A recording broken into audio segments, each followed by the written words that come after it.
Il Montenegro per ripagare i debiti potrebbe essere costretto a cedere autostrade e porti alle banche cinesi. Il futuro digitale dell'Europa orientale tra ritardi, speranze, investimenti e sviluppo di nuovi microchip. In Estonia la battaglia mediatica, politica e culturale delle televisioni della minoranza russa. Janja Garnbret, scalatrice e campionessa mondiale dalla Slovenia, punta a conquistare l'oro olimpico a Tokyo. Il ruolo culturale della Beza editrice che da anni pubblica e diffonde romanzi e poesie di autori albanesi.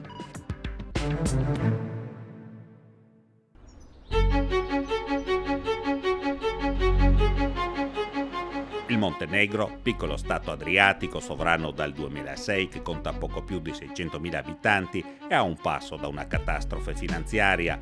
A provocarla un debito contratto con banche e imprese cinesi per la costruzione dell'autostrada da Vogliare al confine con la Serbia fino al porto di Bar, Antivari in italiano. 170 km, 40 ponti e 90 gallerie, ma soprattutto un costo lievitato a 1 miliardo e 600 milioni di euro che il Montenegro non può pagare. I lavori sono iniziati nel 2014 grazie a un prestito erogato dalla Cina. I costi negli anni sono aumentati ed ora le banche di Pechino chiedono il pagamento delle rate e degli interessi. L'entità del debito del Montenegro con la Cina è aumentata perché sono aumentati i costi di costruzione dell'autostrada Antibari-Bogliare.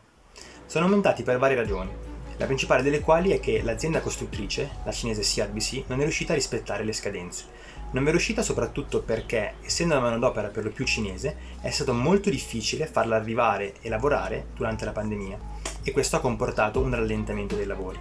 I costruttori, inoltre, hanno dovuto anche adeguarsi agli stringenti criteri ambientali dell'Unione Europea e aggiungere delle varianti non previste in fase progettuale e anche questo ha comportato un aumento dei costi.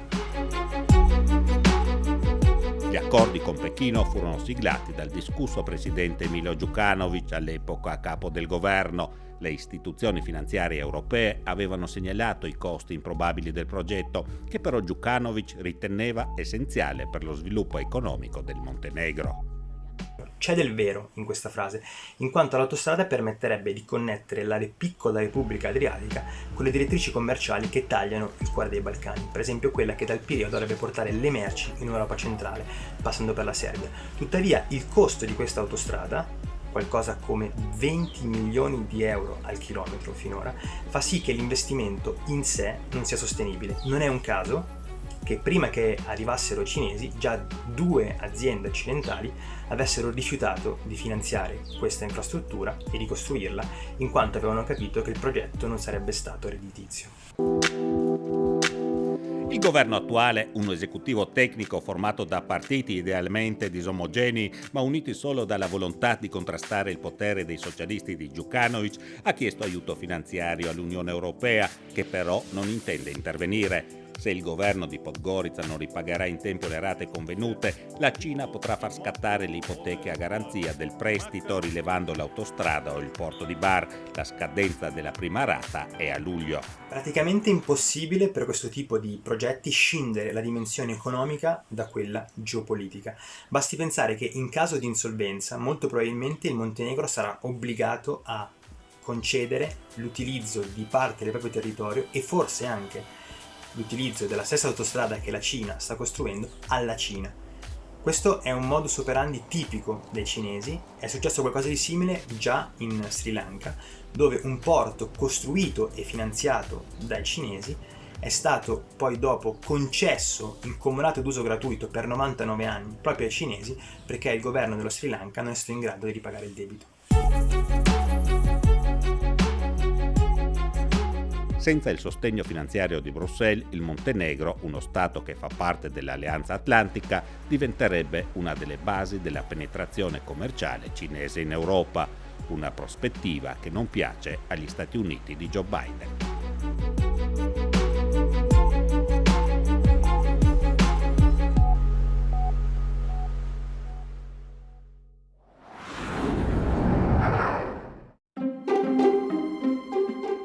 Entro il 2030 l'Europa dovrà essere digitale.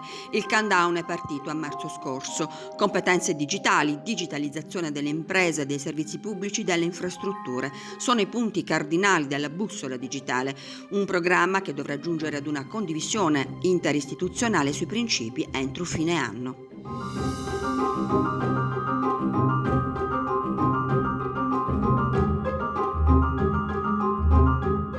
In tema di trasformazione tecnologica nel vecchio continente coesistono disuguaglianze tra stati all'interno di questi, un divario da colmare anche per accompagnare l'integrazione nell'Unione Europea. Per l'area dei Balcani occidentali, Bruxelles ha adottato un piano di 9 miliardi per i settori trasporti, energia, transizione verde e naturalmente digitale. Il percorso sta procedendo. Quest'anno si è tenuto il terzo meeting interministeriale tra i paesi dei Balcani occidentali e ad aprile del 2019 era stato firmato un accordo per abbassare e livellare le tariffe di roaming all'interno della regione. Sicuramente però molti passi avanti vanno ancora fatti, specialmente in termini di implementazione delle policy che sono delineate all'interno della strategia, per esempio quelle relative alla digitalizzazione delle pubbliche amministrazioni e quelle per favorire gli investimenti nel settore delle telecomunicazioni. In Europa hanno lavorato per la prima volta da casa il 36% delle persone. Smart working, teledidattica, acquisti online. La pandemia ha fatto comprendere la strategicità di alta capacità e connessione veloce. Secondo uno studio che è stato pubblicato quest'anno dalla Federazione dei Sindacati Italiani, la digitalizzazione nell'Est Europa al momento è quasi completamente in stallo. E questo è legato alle politiche salariali in atto in questi paesi che riducono la spinta alla digitalizzazione. Questo sul lungo periodo potrebbe causare una perdita di competitività e le conseguenze di questo processo potrebbero in realtà risuonare all'interno dell'intero continente. Ma il Digital Compass punta anche alla produzione europea di un quinto dei chip a livello globale. La carenza mondiale dei semiconduttori è infatti una delle questioni più gravi di questi mesi.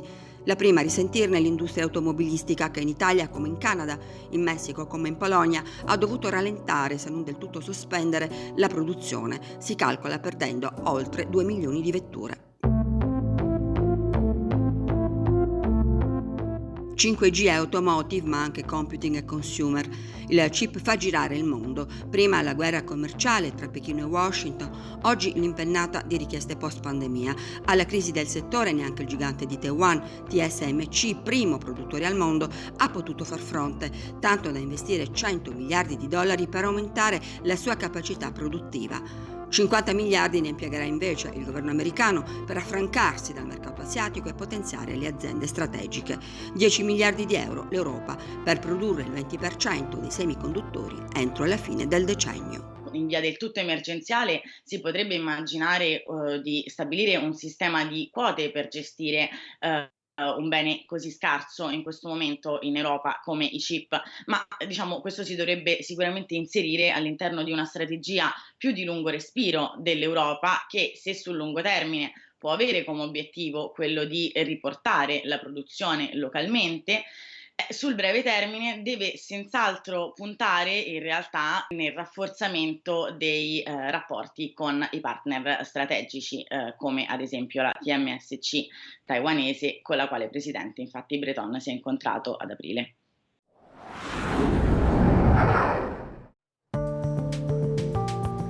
Narva, Estonia orientale, Unione Europea, ma qui la Russia è qualcosa di più del gigante al di là del fiume. Qui il Ruskij Mir, il mondo russo, è parte della vita cittadina con il suo quasi 90% di abitanti che parlano la lingua di Mosca e il sistema dell'informazione non fa eccezione. La ERR, l'emittente di Stato di Tallinn, ha un servizio dedicato al pubblico russofono. La sede, appena rinnovata nel centro di Narva, si trova in un'ala recuperata di una vecchia fabbrica sovietica. Mikhail Komashko conduce ogni mattina il suo programma di musica e informazione su Radio 4. Per lui non è facile competere con le emittenti da oltreconfine. For Russian-speaking Per le persone di lingua russa qui in Estonia la TV ed il web russi sono una fonte di informazione molto significativa. Non devi neanche sintonizzare il televisore. I canali dalla Russia sono già impostati. Molte persone non vengono nemmeno a cercarla l'informazione locale. E ovviamente i media russi producono una quantità enorme di contenuti anche interessanti, non solo di politica. Il loro budget è molto più alto rispetto ai media estoni, in particolare di quelli estoni in lingua russa, quindi l'influenza sì, è forte. Ma le nuove generazioni di estoni di lingua russa vivono in una cultura globale fatta di media globali. Magari non sanno nulla della cultura russa, ma sanno tutto di quello che succede a New York, a Roma, a Bruxelles o a Tallinn. Il paradosso è che la minoranza estone in città non ha così tanta scelta. Per gli abitanti di Narva non è così facile avere informazioni locali in estone e in effetti può sembrare strano. La televisione pubblica trasmette più che altro informazione nazionale e internazionale in estone, ma qui anche chi è di lingua estone parla e capisce bene il russo, quindi possono ascoltare i media in tutte e due le lingue. Il panorama non cambia con la carta stampata. Garod è un periodico distribuito gratuitamente casa per casa. L'editore Andrei Fischer non nasconde le difficoltà. Per certi versi pubblicare un giornale a Narva non è semplice, essendo in russo e non in estone. Non abbiamo un ampio territorio di distribuzione e anche la concorrenza non manca. In città ci sono 4 giornali, 3 privati e uno finanziato dall'amministrazione municipale. Quest'ultimo è uscito proprio quando noi abbiamo comprato Garod e abbiamo smesso di servire gli interessi delle autorità cittadine. Il fatto è che Narva ha bisogno di informazione libera e indipendente, ma qui sorgono i problemi di sostentamento. Noi ci finanziamo solo con la raccolta pubblicitaria, distribuiamo gratuitamente il nostro giornale, c'è anche chi può contare sulle vendite, certo non molte, mentre il quotidiano cittadino non ha questi problemi, è pagato con i soldi pubblici, non deve sottostare alle regole del mercato, un mercato che come in tutta Europa sta crollando. Roman Vikulov è uno dei redattori. Per lui, giornalista russofono in Estonia, non è sempre facile lavorare, dice.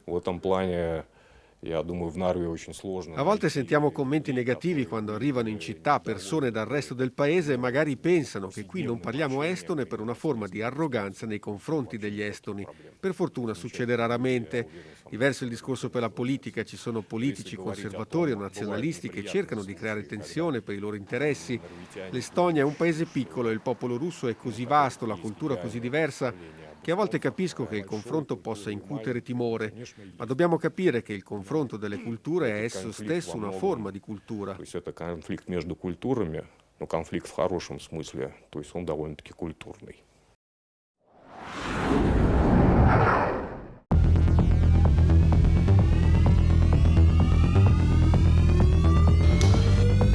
È la regina dell'arrampicata sportiva femminile. Ha reso possibile l'impossibile. 8 coppe del mondo, 6 titoli mondiali in 3 stagioni. Nel 2019 è stata la prima ad aggiudicarsi 3 titoli mondiali nella stessa edizione. La prima a vincere la Coppa del Mondo in 2 diverse specialità, vincendo tutte le gare nei boulder. Janja Garnbret, a 22 anni, vuol fare suo anche il titolo olimpico. È il sogno di ogni sportivo partecipare almeno una volta alle Olimpiadi. Rappresentare la Slovenia e il proprio sport mi rende molto orgogliosa e significa tanto per me. Credo che l'arrampicata si meriti l'ammissione tra le discipline olimpiche. Tokyo è uno dei miei obiettivi e in questo momento tutte le mie energie sono impegnate per l'evento di agosto. In palestra 6 giorni su 7, almeno 7 ore al giorno sulla parete artificiale. Nel 2020 la pandemia ha cancellato le competizioni internazionali. Janja ha cercato nuove sfide, nuovi limiti da infrangere. Ad ottobre, a Trbovlje, con lo sloveno Domen Škofic, ha scalato la ciminiera più alta d'Europa, 360 metri, pura adrenalina. Per me è stata una cosa nuova, un'esperienza incredibile. Il 2020 è stato l'anno giusto per affrontare una sfida del genere.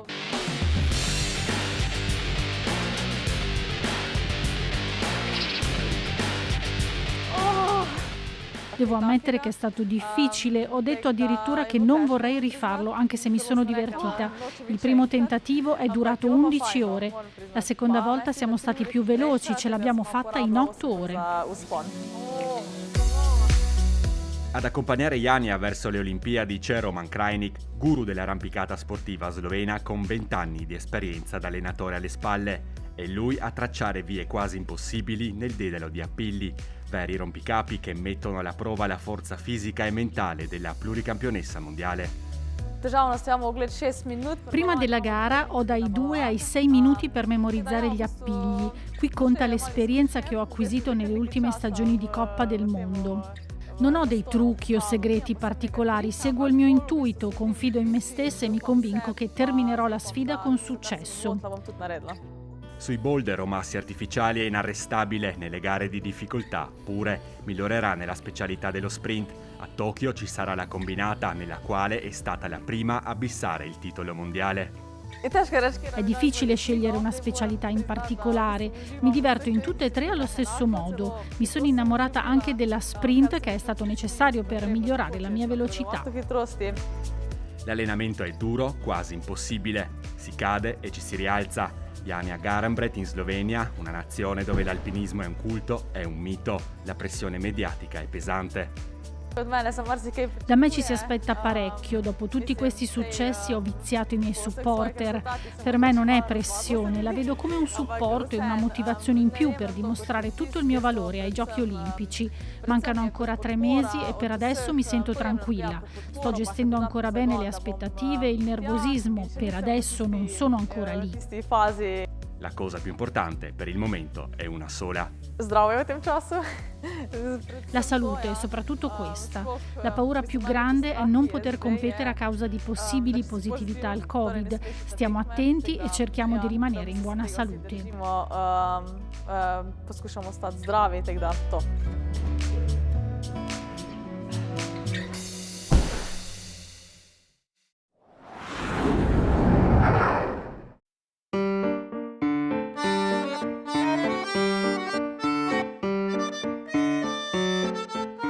Credo che sia difficile per un pugliese sottrarsi negli anni '80 al richiamo di una certa radio che improvvisamente irrompeva nel tratto da Bari a Lecce. E anche una frequenza radiofonica, intercettata al di qua dell'Adriatico, a spingere Livio Mucci a pubblicare i primi volumi di autori albanesi. Nel 1995 fonda nel Salento, quartier generale a Nardò, la casa editrice Besa, che oggi vanta 150 titoli fra romanzi, saggi e raccolte di poesia tradotti dalla lingua madre o scritti in italiano da penne originarie del Paese delle Aquile. Il prologo dell'avventura editoriale, un'associazione culturale che pubblica un libro manifesto. Significativo il sottotitolo dell'opera, Non solo profughi, per tentare di restituire alla narrazione di questa terra, di questo popolo, una complessità ben lontana da certi stereotipi. Marzo del 1991 arrivano gli albanesi a Brindisi, pochi giorni fa è stato celebrato l'anniversario. Bene, nello stesso giorno, negli stessi giorni, noi presentavamo a Tirana la versione italiana di un'antologia dei più grandi scrittori albanesi, diciamo contemporanei, dei più importanti, parliamo di Cadarè, Agolli. Storie di parabole umane, di fughe e attaccamento alla terra, analisi su cosa è stata e cos'è l'Albania fra antiche ascendenze, ferite prodotte dal regime comunista, migrazioni di massa, identità odierna. Tra gli autori in catalogo il giornalista e scrittore Ardian Vebiu, una penna profondamente legata al fenomeno delle migrazioni, allo sguardo puntato verso l'Italia con chiavi narrative e interpretative che non mancano di originalità. Narra anche di un'Albania chiusa, soffocata dal regime, che ha fame di libertà, di riscatto, perfino di cimeli del bel paese, una terra che è cambiata non solo in bene, ci racconta Vebiu. Qualcuno ogni tanto, non lo so, un autista di camion, non lo so, uno studente, portava per esempio un giornale, e uno di questi, la Gazzetta dello Sport del 72, io lo curavo, lo tenevo come un oggetto prezioso, lo tenevo nel comodino. Invece oggi la gente è molto più libera, però non ha la pressione di migliorarsi, soprattutto dal punto di vista intellettuale e anche artistico e diciamo anche spirituale. Ha un respiro del tutto diverso la narrativa di Tom Kuka, pseudonimo di Enkel Demi, giornalista e scrittore al pari di Bebiu. Il suo navigatore è orientato verso la tradizione, l'identità, sempre declinata in forma complessa, di un'Albania fiera del proprio patrimonio. Io racconto i miei radici, io racconto l'Albania vera, diciamo, ma questa albanità che esiste non solo in questa terra, ma è una albanità universale. Per essere più libero nel modo di scrivere, ho capito che devo essere per la prima cosa libero nel mio albanità. Un viaggio di quasi 30 anni, quello di Besa, fatto di pagine a inchiostro per raccontare il passo, inevitabilmente multiforme, di un popolo strettamente legato all'Italia, ma che non vuole più scappare. La letteratura italiana è composta, per fortuna, anche di persone che vengono da altrove, ma che rispettano, perché scrivendo nella lingua italiana ovviamente esprimono il rispetto verso questa nostra terra che li ha accolti, in questo caso anche come scrittori.